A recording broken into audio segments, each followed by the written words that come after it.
Père, l'Alliance pour la République, le parti du président Macky Sall, fête ses 12 ans ce 1er décembre. Et pour en parler, nous sommes en ligne et en direct avec le professeur Moussa Diaw, spécialiste en sciences politiques et relations internationales, enseignant à l'université Gaston Berger de Saint-Louis. Bonjour professeur.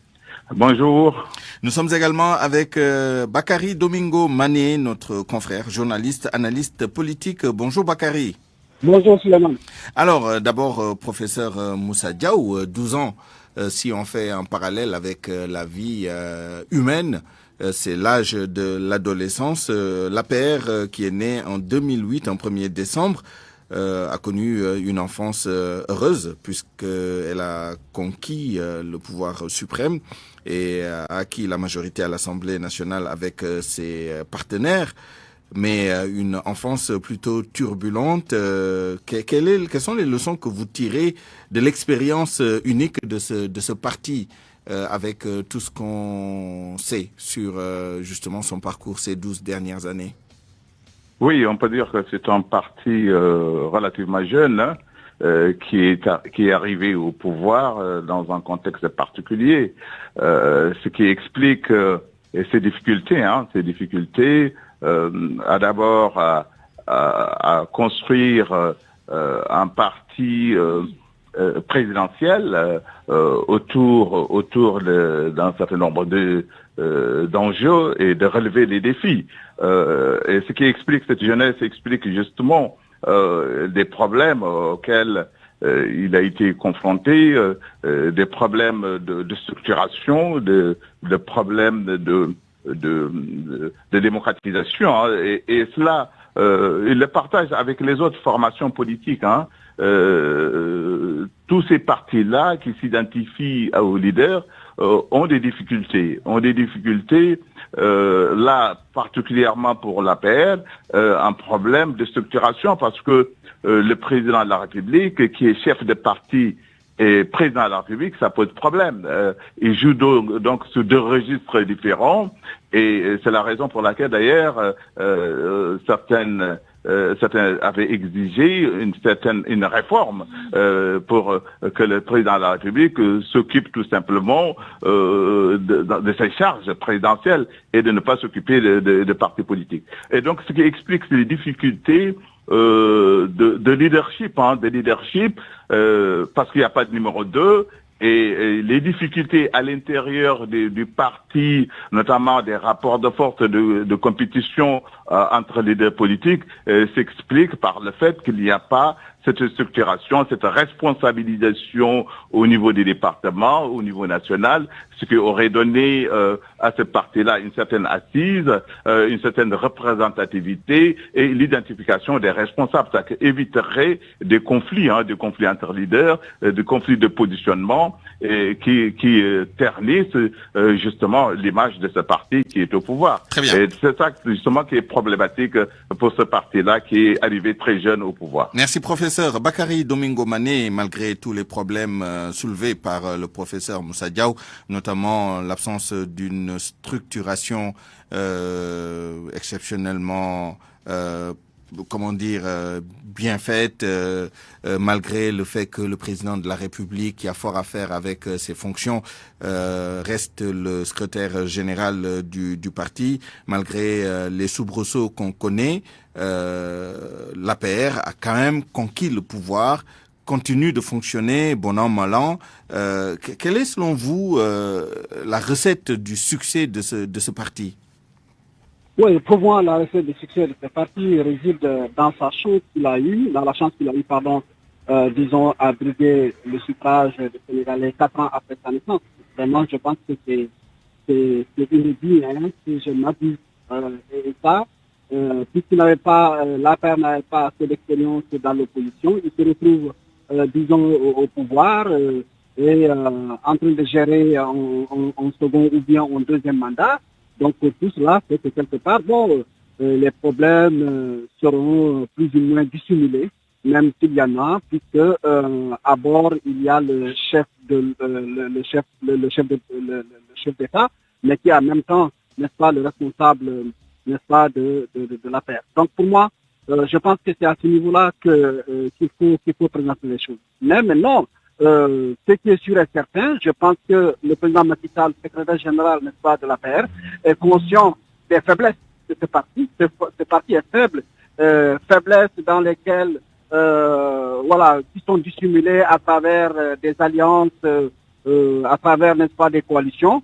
Donc, si bien que moi, en tout cas, personne ne pourra vous dire ce que pèse réellement, n'est-ce pas, l'APR. Parce que ce parti-là, évidemment, est inscrit carrément dans des logiques, n'est-ce pas, d'alliance, dans des logiques, n'est-ce pas, de coalition. Donc, ce qui fait que quelque part, c'est un parti, au-delà même de l'absence, même si certains disent que ouais, il y a une organisation, c'est vrai, l'organisation est là, mais le président Macky Sall a préféré une organisation, n'est-ce pas, horizontale, c'est-à-dire qu'on n'a pas, c'est pas une organisation, n'est-ce pas, verticale où il y aura un numéro 2. Non, ça lui permet vraiment d'avoir la même mise vraiment sur le parti. Et ce que nous remarquons, en plus, ce qui fait plus ou moins la particularité de ce parti, c'est que la plupart du temps, quand quelqu'un est nommé ministre, de facto, il est responsable, n'est-ce pas, au niveau de sa base.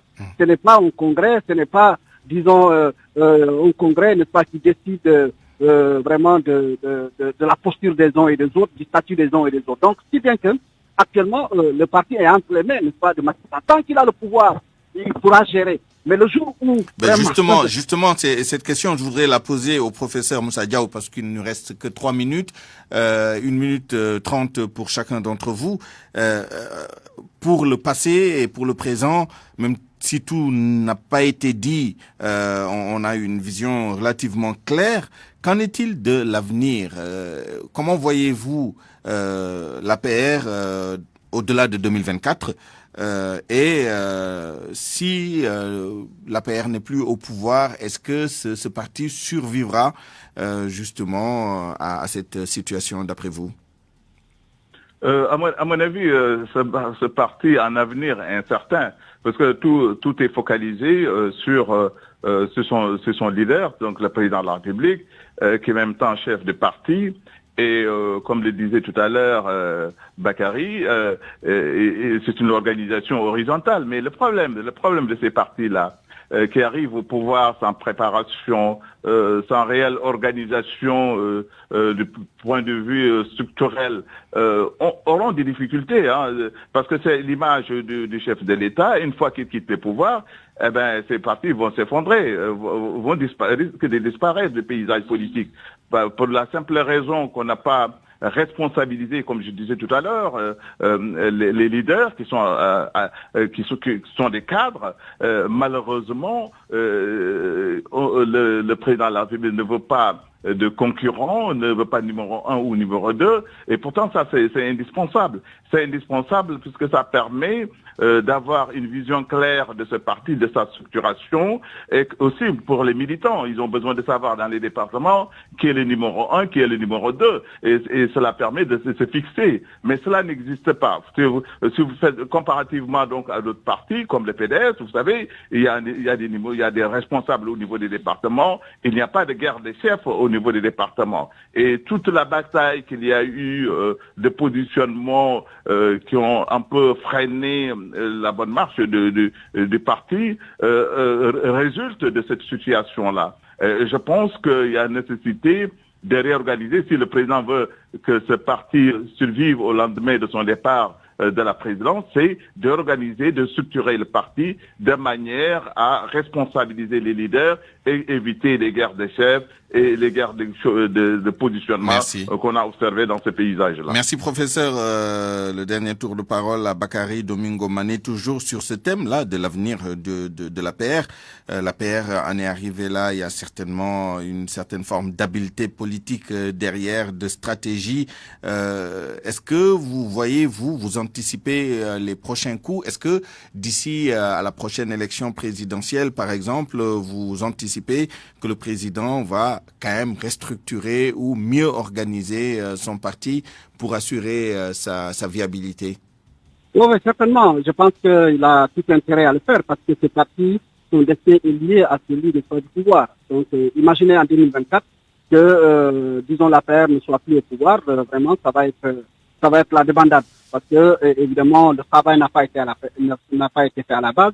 Ce parti, évidemment, n'a pas d'activité, quasiment pas d'activité en dehors vraiment des activités, n'est-ce pas, gouvernementales. Donc, vous comprenez aisément que la chance qu'aura l'APR, c'est quand Macky Sall va briguer un troisième mandat et qu'il le réussit. Maintenant, la difficulté va commencer s'il choisit un dauphin, mais dans les rangs de l'APR, évidemment, les gens vont s'aligner, mais bon, les choses vont commencer à se compliquer. L'un dans l'autre, pour moi, vraiment, l'avenir de ce parti est lié simplement à l'avenir du pouvoir. Est lié simplement au destin, son destin, est lié à celui, n'est-ce pas, du pouvoir. S'il perd vraiment le pouvoir en 2024, évidemment, ce parti va être réduit à sa plus simple expression parce que la débandade est là.